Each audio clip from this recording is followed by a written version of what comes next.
Benar Tuhan bahwa di dalam Engkau kami mengalami mujizat Amin. setiap waktu dan setiap hari dalam hidup kami. Kami mengucap syukur buat kesempatan yang indah. Kami boleh menikmati hadirat-Mu di tempat ini. Kami boleh menghampiri tahta hadirat-Mu yang kudus Bapa.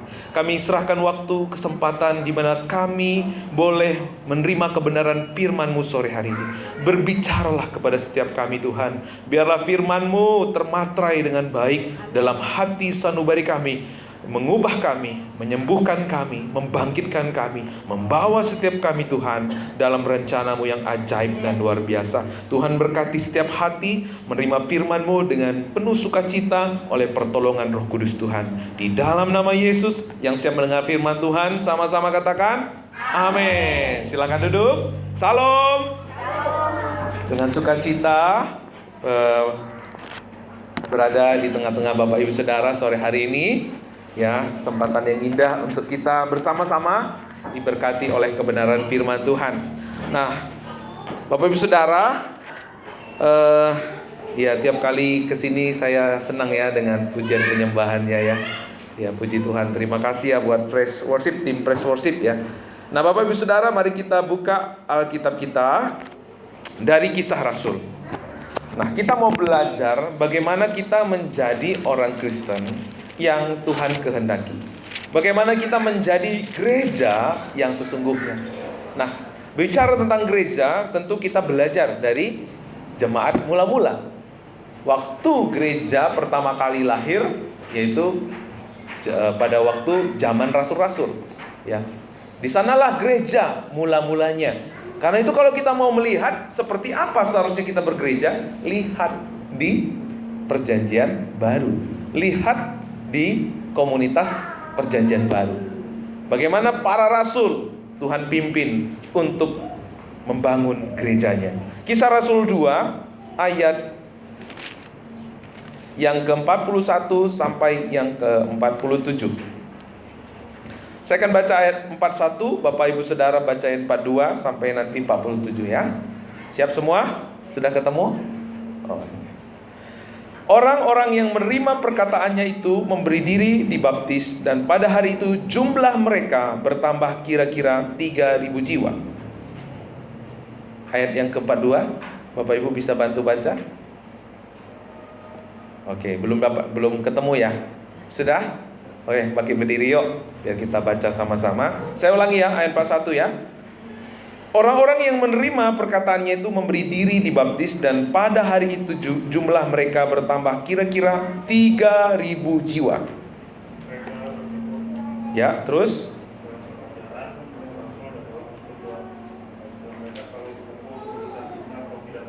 ya, maka bertekunlah mereka bersemua, sedang rasul-rasul itu mengadakan banyak mujizat dan tanda-tanda. 44 sama-sama. Dan semua orang yang maka ketakutanlah mereka semua, sedang rasul-rasul itu mengadakan banyak mujizat dan tanda. 44 sama-sama. Dan semua orang yang telah menjadi percaya tetap bersatu, dan segala kepunyaan mereka adalah kepunyaan bersama. 45. Dan selalu ada mereka yang menjual harta miliknya, lalu membagi-bagikannya pada semua orang sesuai dengan keperluan masing-masing.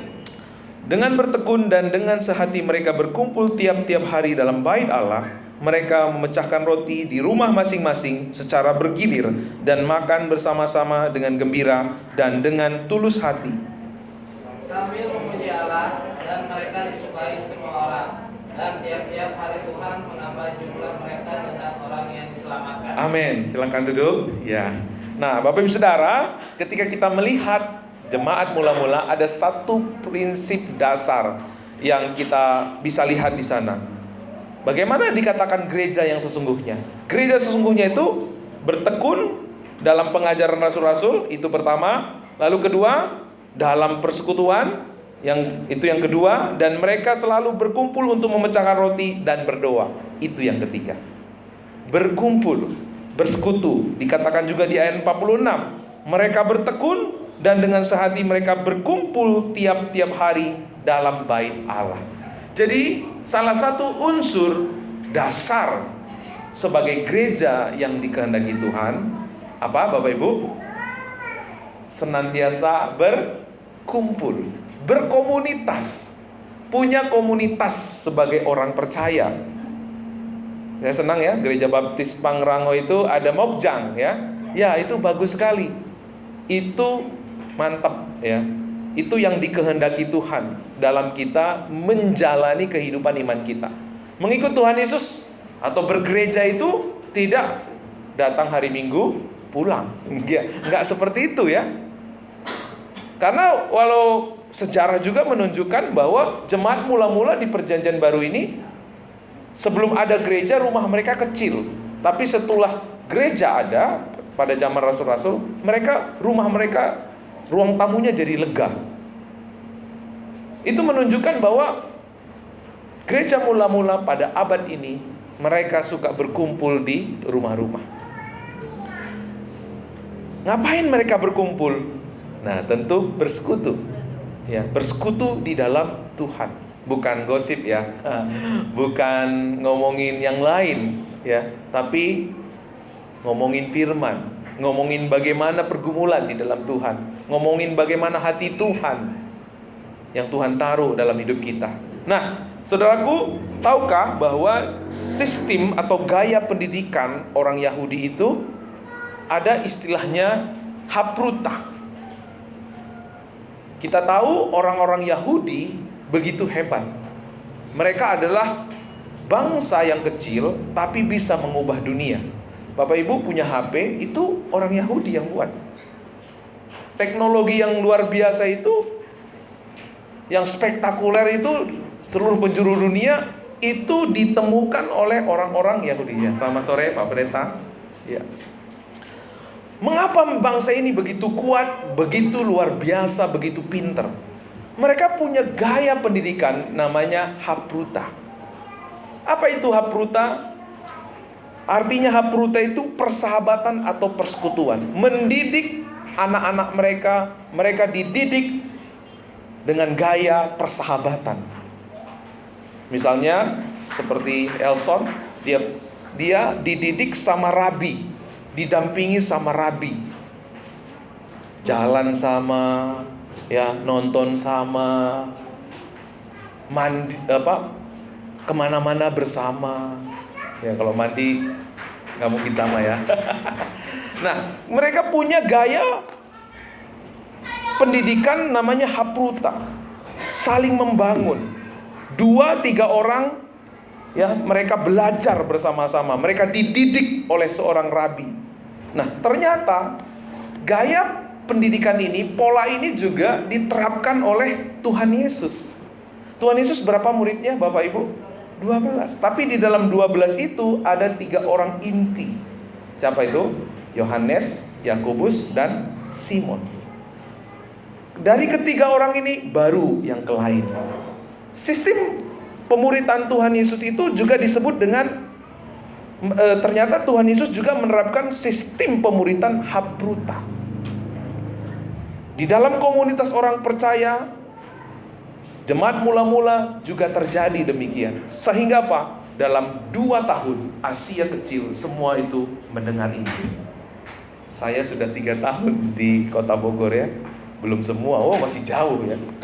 Ternyata kalau kita mau melihat perkembangan dan pertumbuhan pekabaran Injil secara luar biasa, Tuhan sudah nunjukin polanya, yaitu apa? Hapruta. Makanya kalau kita belajar tentang hapruta ini sangat menarik ya. Haprut ya, kalau bahasa mereka haprut. Bed shepherd atau ini di pola yang Yesus lakukan itu dalam bahasa Ibraninya bed shepherd atau midrasah. Nah, kata madrasah itu berasal dari sini, madrasah, midrasah, Talmud ya. Mendampingi ketika anak itu punya masalah, dia punya konselor. Ketika kita punya pergumulan, ada orang tempat kita untuk bercerita, ada orang tempat kita untuk bertanya. Jadi apa yang dipraktekkan oleh orang-orang Yahudi juga Yesus praktekkan di dalam pemuritannya. Kenapa sih kita mesti berkumpul secara komunitas? Bukankah Kalau kita sering-sering ketemu, pasti ya ada gesekan. Bener nggak? Mulai ketahuan. Kalau ketemu sesekali sama Mbak Niki, Bu Niki, dia nggak tahu kekurangan saya. Coba kalau tiap hari ketemu, atau 2 kali seminggu, atau sekali seminggu aja deh, udah mulai tahu, oh ternyata Pak Kasta ini begini gitu. Mulai tahu. Kalau kita sering ketemu itu, bukankah kalau kita sering ketemu itu ada gesekan, adalah salah paham. Makanya banyak orang sulit sekali untuk berkomunitas, karena memang ada harga yang harus dibayar. Tetapi Tuhan mau kita berkomunitas. Apakah di dalam komunitas jemaat perjanjian baru tidak ada masalah? Pasti ada masalah, pasti ada gesekan, pasti ada salah paham. Tetapi Alkitab tadi menunjukkan bahwa jumlah mereka ditambahkan dengan bilangan orang yang belum percaya. Karena komunitas seperti ini begitu powerful, Tuhan pakai untuk menjangkau banyak jiwa-jiwa. Di dalam Amsal 27 ayat yang ke-17, ada di depan kita ya. Boleh kita baca sama-sama? 1, 2, 3 ya. Besi menajamkan besi, orang menajamkan sesamanya. Amin. Kenapa kita mesti berkomunitas? Karena kalau kita mau semakin hari dibentuk seperti yang Tuhan mau, alat untuk membentuk itu siapa? Sesama kita. Bilang sama samping kiri dan kanannya, kamu adalah orang yang Tuhan pakai untuk membentuk aku. Amin. Ya. Kalau kita nggak dibentuk, nggak mau berkomunitas, maka sama seperti besi yang belum diasah, belum dibentuk, nggak mungkin bisa belah durian, nggak mungkin bisa belah kelapa, tumpul, betul nggak? Kekuatan kita habis karena tumpul. Kalau kita nggak masuk dalam hapruta, kalau kita tidak hidup dalam komunitas orang percaya, itu akan menjadikan kita menjadi orang-orang Kristen yang gagal produk, ya, produk gagal. Tidak akan bisa lewat kita pekerjaan Tuhan itu dinyatakan. Nah, karena itu penting sekali untuk kita dibangun lewat hapruta ini, persahabatan atau persekutuan komunitas orang percaya. Ya. Ini sudah dihidupi ya oleh orang-orang Yahudi sejak tahun 20 Masehi sampai sekarang. Dan terbukti orang-orang Yahudi itu begitu luar biasa, begitu pinter. Dan Tuhan Yesus juga menerapkan yang sama. Tapi dalam tradisi gereja, kehidupan seperti ini mulai ditinggalkan, mulai dilupakan. Sehingga banyak orang Kristen yang jadi produk gagal. Nah, Tuhan mau saudara-saudara di tempat ini menjadi orang-orang Kristen yang tajam dalam memenuhi panggilan Tuhan. Menjadi ibu yang berhikmat, menjadi ibu yang menjadi ayah yang bijaksana. Karena itu mari kita kembali kepada apa yang Yesus tunjukkan. Kita tidak cukup belajar sendiri. Mungkin saudara berkata, Pak, sekarang kan zamannya canggih, ngapain kita belajar komunitas? Belum lagi kota Bogor suka hujan, iya enggak? Dingin, banyak, apalagi COVID sekarang ya, mulai COVID naik ya. Udah di gereja, di rumah aja lah kita belajar di Google ya. Apa itu firman, apa itu doa, kita bisa belajar dari rumah. Nggak perlu ongkos, nggak perlu ketemu orang. Boleh nggak kita belajar sendiri? Boleh saja. Tapi tahukah Bapak Ibu, di dalam tulisan kitab Misna itu apa? Kitab orang Yahudi yang ditulis dari mulut ke mulut. Hukum Taurat ya, hukum Taurat yang ditulis dari mulut ke mulut ya. Dikatakan di sana di dalam Misna itu, orang yang duduk sendiri belajar hukum Taurat adalah orang yang bodoh. Kasar ya. Orang yang belajar sendiri ya, orang yang belajar firman sendiri, belajar hukum Taurat sendiri, itu adalah orang yang bodoh. Karena prinsipnya kita ini kalau hanya belajar sendiri, maka kita akan mengetahui saja. pengetahuan itu bisa ngubah orang nggak? Memang pengetahuan itu penting. Tetapi untuk tahu saja, banyak orang pintar kira-kira hidupnya berubah nggak? Karena pengetahuan tidak menjamin mengubah hidup seseorang. Tetapi yang mengubah hidup seseorang bagaimana kita dibangun dalam komunitas. Di dalam komunitas kita saling berbagi kehidupan, saling berbagi beban, tidak hanya berbagi berkat tetapi berbagai pengalaman di dalam Tuhan. Kalau pengalaman itu adalah kehidupan, maka waktu kita berbagi kehidupan, itu juga akan menjadi kehidupan buat orang lain. Amin. Kita bisa menduplikat diri kita ketika kita ada dan setia bertumbuh di dalam komunitas. Kita di-mentoring, kita mementoring. Kenapa sih gereja ada? Untuk apa gereja ada, Bapak Ibu? Hanya untuk kita diberkati, tapi kita juga menjadi berkat. Amin. Di mana kita bisa menjadi berkat? Di komunitas. Mungkin kita bisa menjadi berkat di jalan, kasih nasi untuk tukang becak dan lain sebagainya. Tapi kita nggak kenal siapa yang kita berikan berkat itu. Tapi di komunitas kita tahu persis apa kebutuhan si A, apa kebutuhan B. Kita bisa menjadi berkat dengan tepat sasaran dan tepat orang dan tepat waktunya. Di dalam komunitas kita bisa dimuridkan dan memuridkan. Di dalam komunitas saudara yang sulit untuk menjangkau orang, sulit untuk menginjili, tapi di dalam komunitas kita dimampukan untuk menjangkau. Kita bisa terlibat menjangkau karena ada orang yang mendampingi kita, karena ada kakak rohani atau ibu rohani yang mendampingi kita. Jadi Hapruta ini, komunitas orang percaya ini begitu powerful, begitu luar biasa. Paulus juga menerapkan yang sama. Paulus memuridkan siapa? Timotius, Filemon, ia memuridkan. Sehingga Timotius juga dipakai Tuhan luar biasa. Paulus menduplikat dirinya lewat Timotius. Iman, kesetiaan, pelayanan yang dilakukan oleh Paulus juga ada pada Timotius. Tadi saya percaya di jemaat ini banyak yang semangat ya Pak ya. Semangat mengiring Tuhan Yesus. Bagaimana kita bisa menduplikat semangat yang ada pada kita? Lewat komunitas.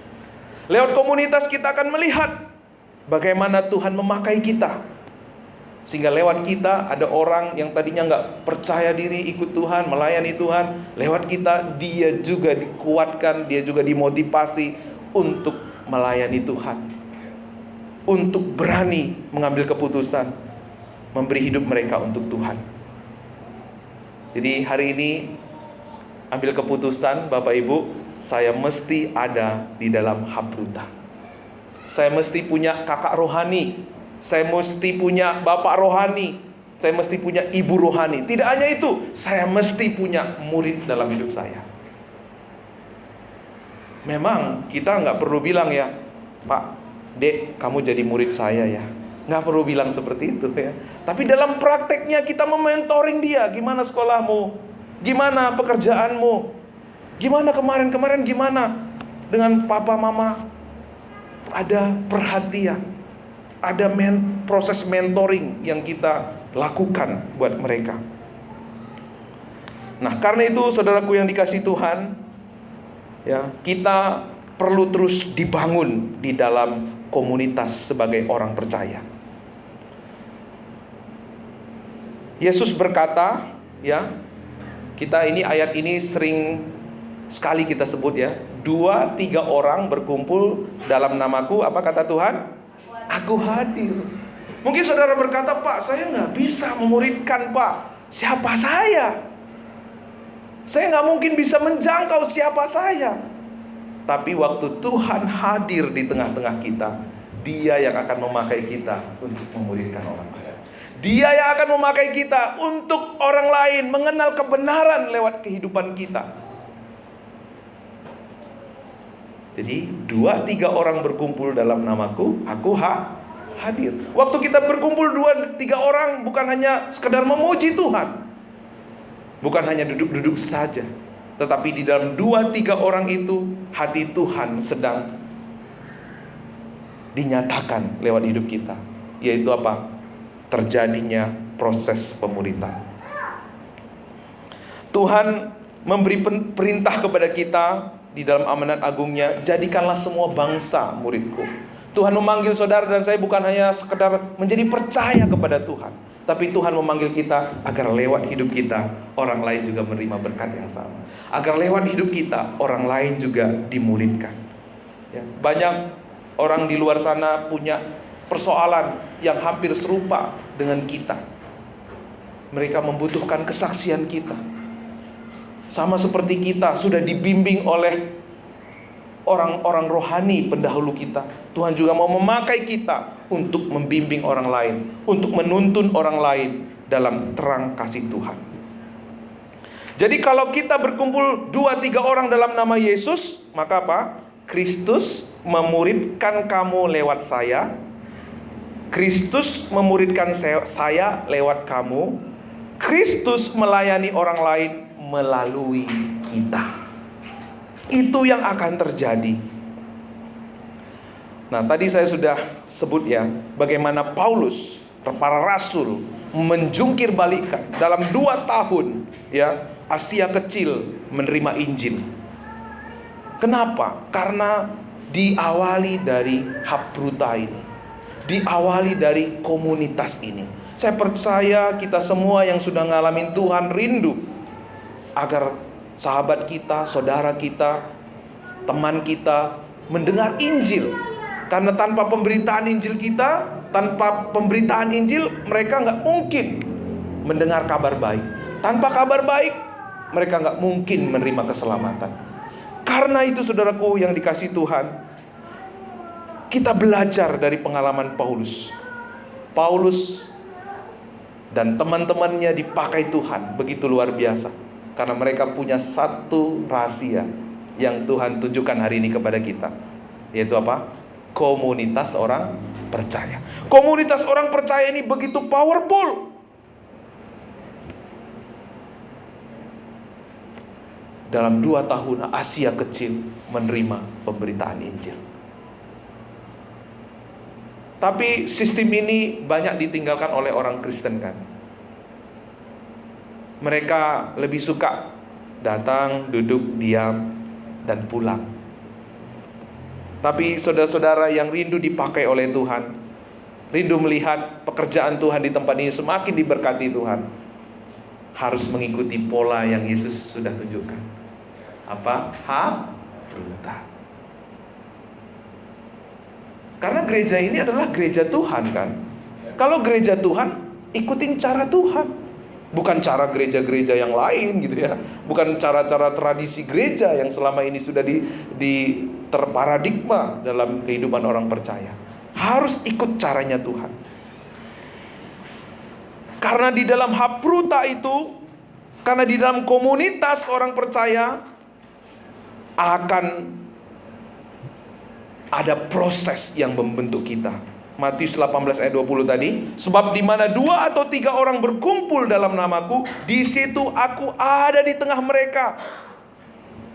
Aku ada di tengah-tengah mereka. Saya mau tanya, kalau Kristus ada di tengah-tengah kita, Dia mampukan gak kita? Pasti Dia mampukan. Kalau Kristus ada di tengah-tengah komunitas orang percaya, Dia yang akan memampukan kita untuk memuridkan. Dia akan memampukan kita untuk menjangkau, bukan kita. Justru waktu kita berkata, oh gampang tuh memuridkan, gampang tuh menjangkau, kita sedang mengandalkan kekuatan kita. Waktu kita merasa gak mampu, justru kita mengandalkan kekuatan Tuhan. Waktu kita berkumpul dalam nama Yesus, Tuhan hadir. Bagaimana menghadirkan Tuhan di dalam kehidupan kita? Berkumpul 2-3 orang. Makanya waktu kita dibentuk dalam Hapruta, orang yang tamat SD sekalipun bisa Tuhan pakai lebih luar biasa daripada pendeta. Kenapa Tuhan hadir? Orang yang berkekurangan pun, orang yang fisiknya berkekurangan, mentalnya berkekurangan, kalau dia ada dalam Hapruta, Ada mujizat, ada kuasa yang hadir di sana. Itulah yang akan membawa kita untuk menggenapi panggilannya. Kalau tidak 2-3 orang sama seperti besi, dicoba diasah pakai kayu, dicoba diasah pakai batu, dicoba diasah pakai ban besi, kira-kira bisa tajam nggak? Enggak, karena memang kita, prinsipnya kita manusia harus ditajamkan oleh sesamanya. Nggak bisa tajam lewat Google, nggak bisa tajam lewat kita jalan-jalan, nggak bisa. Kita bisa tajam ketika kita ada di komunitas. Kita akan menjadi sama seperti Kristus, dibentuk, diproses lewat hapruta. Semakin hari karakter kita, semakin hari sifat-sifat kita, sifat lama kita mulai tertanggal satu-satu. Pemarah kita, kok sekarang aku jadi nggak pemarah ya? Kok aku sekarang jadi nggak suka lagi dengan gosip ya? Sekarang kok aku nggak suka lagi ya dengan merokok ya? Kok rasanya kok beda gitu ya? Kita akan melihat semuanya itu ketika kita diproses dalam komunitas orang percaya. Ada dalam satu Mishnah tadi ya, ada istilah begini dalam bahasa Ibrani. O hapruta, o matuta. Apa artinya? Aku juga nggak tahu. Artinya, kalau nggak lihat nggak tahu ya Pak. Artinya, berikan padaku hapruta, atau aku akan mati sama seperti ajaran tubuh Kristus. Kalau kita terlepas dari tubuh Kristus, pasti kita mati. Oh hapruta, oh matuta, berikan padaku hapruta, atau aku akan mati. Kalau kita nggak ada dalam persekutuan yang begitu erat, kita nggak bisa melihat kehidupan yang Tuhan sediakan, yang Tuhan janjikan buat kita. Karena itu apa yang sudah dikerjakan di gereja ini, Mokjang ya, wah itu rahasianya luar biasa. Terus bergiat di dalamnya. Kalau tidak ada 2 atau 3 orang, maka apa yang terjadi? Kekristenan karakternya nggak bisa kebentuk. Ya, itu yang tadi saya bilang ya, produk gagal, tidak siap dipakai. Jadi orang yang tumpul. Kalau tumpul, maka apa? Tenaga yang diperbanyak. Artinya apa? Kita akan sangat lelah, sangat letih dan lesu. Di keluarga lelah. Kenapa? Tenaga kita yang kita perbanyak. Menghadapi keluarga, menghadapi suami, menghadapi istri, menghadapi anak-anak, kita kehabisan tenaga. Kenapa? Karena nggak tajam. Makanya banyak orang Kristen mundur. Mentalnya mental kerupuk, mentalnya mental genjer. Ya kan? Kerupuk itu waktu digoreng itu seger banget. Waktu disiram sama air panas atau kena angin jadi melempem. Nah, saudara, kenapa itu terjadi?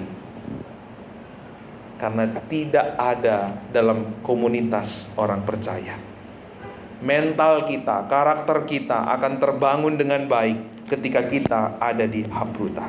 Pengkhotbah 10 ayat 10, jika besi menjadi tumpul dan tidak diasah, maka orang harus memperbesar tenaga, tetapi yang penting untuk berhasil adalah apa? Hikmat. Hikmat Tuhan, kebijaksanaan dari Tuhan akan semakin hari ada pada kita ketika kita dibentuk dalam komunitas orang percaya. Karena di dalam komunitas kita mendengar kesaksian yang lain. Karena di dalam komunitas kita belajar dari kegagalan saudara kita. Karena dalam komunitas kita belajar dari keberhasilan saudara kita. Kita diingatkan, kita dikoreksi, kita dimotivasi. Waktu kita ada di komunitas, dia ada di hapruta, waktu kita sedang menghadapi masalah, kita semangat menghadapi masalah. Kita semangat menghadapinya bersama dengan Tuhan. Kenapa? Ada orang yang akan diberkati lewat kesaksian kita. Waktu kita sedang ditantang, digoda, diseret untuk kita jatuh dalam dosa, kita dikuatkan. Oh, ada teman-teman saya di komunitas yang mendoakan saya. Kita jadi dikuatkan. Kenapa orang Kristen gak semangat? Ya karena gak ada di dalam komunitas, gak tertanam di dalam komunitas orang percaya ini. Saya percaya semangat di sini akan semakin menyala-nyala. Kesetiaan Bapak Ibu Saudara akan semakin hari muncul ketika kita dibangun di dalam komunitas. Apa sih yang kita lakukan di dalam komunitas? Ya, saya bacakan di dalam Kolose 3 ayat 16 sampai 17. Hendaklah perkataan Kristus diam dengan segala kekayaan di antara kamu, sehingga kamu dengan segala hikmat mengajar dan menegur seorang akan yang lain, dan sambil menyanyikan mazmur dan puji-pujian dan nyanyian rohani, kamu mengucap syukur kepada Allah di dalam hatimu. Dan segala sesuatu yang kamu lakukan dengan perkataan atau perbuatan, lakukanlah semuanya itu di dalam nama Tuhan Yesus, sambil mengucap syukur oleh Dia kepada Allah Bapa kita. Nah, saudaraku yang dikasihi Tuhan, ada istilah di sini, perkataan Kristus berdiam di dalam kamu. Waktu kita menghadapi masalah, kita tidak lagi fokus dengan masalah. Waktu kita menghadapi pergumulan, kita tidak lagi fokus dengan pergumulan kita. Karena semakin hari kalau kita fokus pada pergumulan kita, sebenarnya pergumulan kita ini gak berat, Bang. Tapi karena kita pegang terus, sejam terasa juga, apalagi 2 jam, apalagi 3 jam, pegal juga, apalagi setengah hari, bisa masuk ICU. Karena apa? Kita fokus dengan masalah kita. Tetapi ketika kita ada di dalam komunitas, kita tidak lagi fokus kepada masalah kita, karena ada orang-orang yang mengingatkan kita, ada orang-orang yang memotivasi kita, sehingga fokus kita bukan lagi kepada masalah, tetapi kepada apa yang Tuhan sudah perbuat kepada saudara-saudara kita. Kenapa? Karena waktu kita ada dalam komunitas, perkataan Kristus itu berdiam. Tuhan mau firman-Nya itu berdiam dalam diri kita, terekam di belakang alam bawah sadar kita. Kalau firman sudah berdiam kata berdiam di sini apa sih? Berdiam di sini enokos, atau berumah, tersimpan di dalam alam bawah sadar kita, benar-benar menjadi pencerahan. Ya, kita benar-benar membuka, menghancurkan segala pengertian-pengertian yang tidak benar dan baik. Kapan firman itu bisa mengubah kita? Saat firman itu berdiam. Kapan firman itu berdiam? Saat kita terus ada dalam komunitas. Kita tidak hanya membaca firman lalu lalang saja, lewat. Kita tidak hanya dengar khotbah lalu lalang saja. Tidak. Kalau begitu gak bisa firman itu berdiam. Firman itu berdiam saat apa? Saat itu kita dalam komunitas, kita diingatkan, kita diteguhkan oleh firman yang dialami, bukan diketahui. Apa firman yang dialami oleh yang satu disaksikan, apa firman yang dialami oleh si ibu disaksikan, sehingga kita menerima firman bukan sekedar pengetahuan, tetapi firman yang dialami, dan kita akhirnya bisa tertanam di dalamnya. Di antara kamu, ya, Kristus memakai kita untuk saling mengajar, saling menegur. Nah, kata di antara kamu ini, bagaimana firman-Nya itu membentuk kita, memakai tadi ya, saling tadi ya.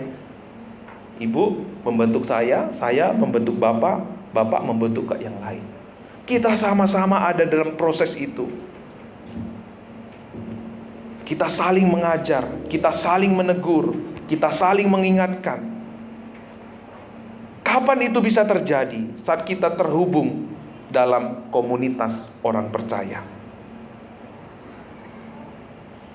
Karena di dalam komunitas ada sharing firman, sharing kehidupan. Kita sharing ucapan syukur, kita sharing pergumulan, kita sharing tentang PPIV kita. Itu semua memotivasi kita, itu semua mendorong kita, itu semua menolong kita untuk hidup seperti yang Tuhan kehendaki. sehingga hidup kita semakin hari semakin Tuhan pakai. Kalau pisaunya tajam, enak ya memakainya ya. Kalau pisaunya tajam, maka pisau itu sering dipakai. Kalau kita semakin hari tajam karena kita mau dibentuk dalam komunitas, maka semakin banyak hal-hal yang luar biasa, hal-hal yang ajaib yang Tuhan akan kerjakan lewat hidup kita. Amin. Mau Bapak, mau Ibu untuk dipakai Tuhan lebih lagi? Mari dibentuk di dalam komunitas orang percaya. Kalau kita ada di dalam komunitas, ada orang-orang yang mengelilingi kita. Waktu kita digoda untuk melakukan sesuatu yang tidak Tuhan kehendaki, ada teman-teman kita yang menahan kita, mengingatkan kita. Waktu kita jatuh, ada orang-orang yang akan mengangkat kita. Karena waktu kita jatuh, kita lupa semua akan kebaikan Tuhan, akan pertolongan Tuhan yang kita pernah alami. Orang-orang inilah yang mengingatkan kita. Waktu kita dalam komunitas, waktu kita lemah, orang-orang ini menguatkan kita. Bu Niki, aku tahu kamu pasti dimampukan Tuhan.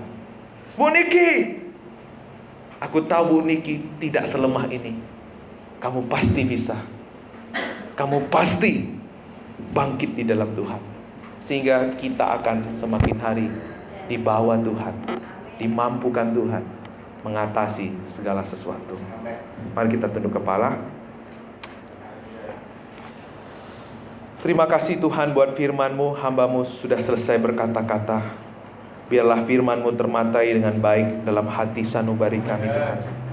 Terima kasih Bapa. Hamba-Mu terbatas dalam berkata-kata. Biarlah Roh Kudus-Mu Tuhan menyempurnakan firman ini dalam setiap hati sanubari kami. Menjadi kehidupan, menjadi firman yang membawa kami, menuntun kami dalam rencana-Mu yang indah dan luar biasa. Bapak Ibu Saudara, mari ada kesempatan yang indah untuk merespon kebenaran firman Tuhan hari ini. Apakah selama ini saudara merasa lelah menghadapi suami, menghadapi istri, menghadapi anak-anak, bahkan ketika bekerja terasa begitu letih, terasa begitu berat? Tuhan mau kita menjadi pribadi-pribadi yang tajam. Tuhan tidak mau kita seperti besi yang tumpul, karena kita akan sangat letih, karena ada begitu tenaga yang harus kita berikan, yang pada akhirnya membuat kita letih, lesu, dan lemah. Tapi hari ini Tuhan berikan satu rahasia, agar lewat hidup kita, pekerjaannya semakin dinyatakan. Tuhan memanggil kita hari ini untuk menjadi pribadi-pribadi yang tajam, menjadi gereja yang menggenapi rencananya, menjadi gereja yang memberkati, menjadi gereja yang melakukan pekerjaan Tuhan. Tuhan sudah menunjukkan rahasia itu, yaitu komunitas orang percaya. Maukah saudara hari ini mengambil satu keputusan untuk ada di dalam komunitas, setia di dalam komunitas, rela memuridkan dan rela dimuridkan, rela melayani dan dilayani, rela menjangkau dan dijangkau. Mungkin saudara rindu untuk menjangkau selama ini, tetapi saudara ragu dengan kemampuan saudara. Tapi ketika saudara ada di dalam komunitas orang percaya, 2-3 orang berkumpul dalam namaku, aku hadir. Dia yang akan memakai hidup saudara, Dia yang akan memampukan saudara untuk menjangkau, memuridkan, untuk melayani lebih daripada kemampuan dan kekuatan kita. Terima kasih Tuhan, terima kasih Engkau yang berbicara kepada setiap anak-anak-Mu di tempat ini Tuhan, mengambil keputusan terbaik dalam hidup kami, yaitu berada dalam Habruta. Terima kasih Tuhan, Engkau memberkati setiap keputusan, Engkau memberkati setiap kerinduan yang lahir hari ini. Di dalam nama Yesus kami berdoa. Amin.